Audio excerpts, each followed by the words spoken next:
शास्त्रों में अधिक मास की पूर्णिमा का बहुत महत्व बताया गया है।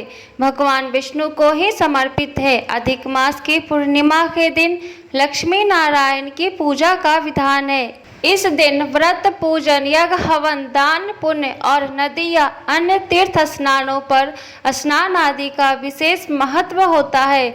इस दिन किए गए दान का पुण्य फल कई गुना अधिक होता है। तो आइए जानते हैं अधिक मास 2023 की पूर्णिमा कब है। 1 या 2 अगस्त पूर्णिमा की तिथि, चंद्रोदय का समय, अधिक मास की पूर्णिमा का महत्व और पूजन की विधि। वीडियो में आगे बढ़ने से पहले चैनल को सब्सक्राइब नहीं किए हैं तो चैनल को सब्सक्राइब कर लें। अगस्त 2023 की पहली पूर्णिमा मंगलवार 1 अगस्त 2023 को है। पूर्णिमा तिथि आरंभ 1 अगस्त 2023 प्रातः 3:52 पर। पूर्णिमा समाप्त 2 अगस्त 2023 प्रातः 12:01 AM पर। चंद्रोदय का समय शाम 7:10 पर।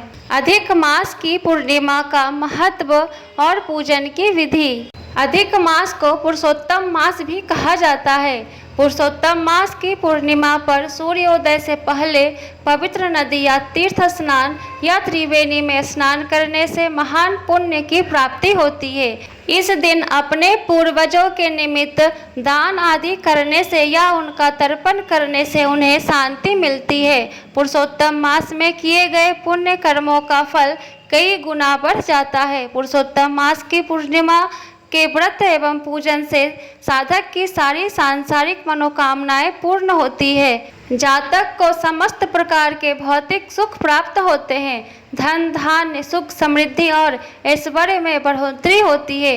अविवाहित युवती या अविवाहित युवक द्वारा इस व्रत को करने से उन्हें उनकी मनोकामना के अनुसार योग्य, सुंदर, सुशील, गुणवान, मनचाहा जीवन साथी प्राप्त होता है।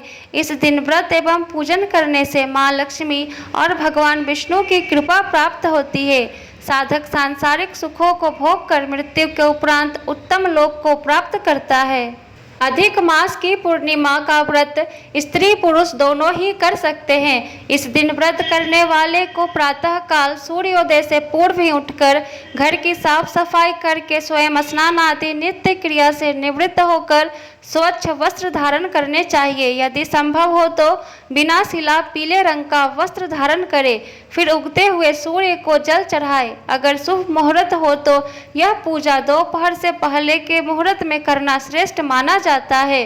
पूजा स्थान को स्वच्छ करके एक चौकी स्थापित करें। उस पर नया लाल और पीला वस्त्र बिछाए। कपड़ा बिछाते समय इस बात का ध्यान रखें कि पीला वस्त्र चौकी के दाहिने तरफ बिछा हो और लाल वस्त्र बाईं तरफ बिछा हो। स्वयं पूर्व की ओर मुख करके पूजा स्थान पर रखी चौकी के सामने बैठ जाए। फिर लाल कपड़े पर माँ लक्ष्मी की प्रतिमा या तस्वीर स्थापित करें और पीले वस्त्र पर भगवान विष्णु की प्रतिमा या तस्वीर स्थापित करें।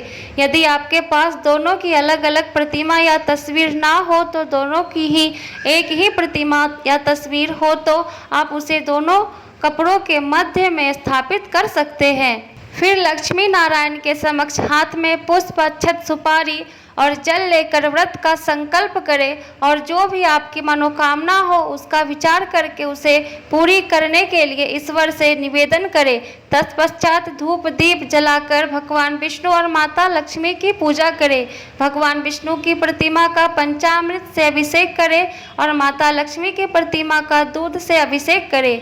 फिर रोली, अक्षत, चंदन, मौली से दोनों का पूजन करें। सुगंधित फूलों की मालाएं चढ़ाएं। माता लक्ष्मी को कमल के फूल अति प्रिय है, इसलिए उन्हें कमल के फूल अर्पित करें और साथ ही उन्हें सुहाग की सामग्री भी अर्पित करें। फिर भगवान विष्णु और माता लक्ष्मी को मिठाई का भोग लगाए। पूजन के बाद लक्ष्मी नारायण की कथा कहे या सुने। कथा के बाद हरि स्तुति का पाठ करें। इसके बाद धूप, दीप और कपूर से भगवान विष्णु और माता लक्ष्मी की आरती करें। पूजा के बाद गाय को और ब्राह्मण दंपति को भोजन कराए और यथासंभव दक्षिणा देकर उन्हें प्रसन्न करें। स्वयं रात्रि को चंद्रमा को अर्घ्य देने के बाद ही भोजन करें। रात्रि को भजन कीर्तन का आयोजन करें। अगर किसी कारणवश आप स्वयं पूजा नहीं कर सकते हैं तो किसी योग्य ब्राह्मण के द्वारा पूजा और हवन करा सकते हैं।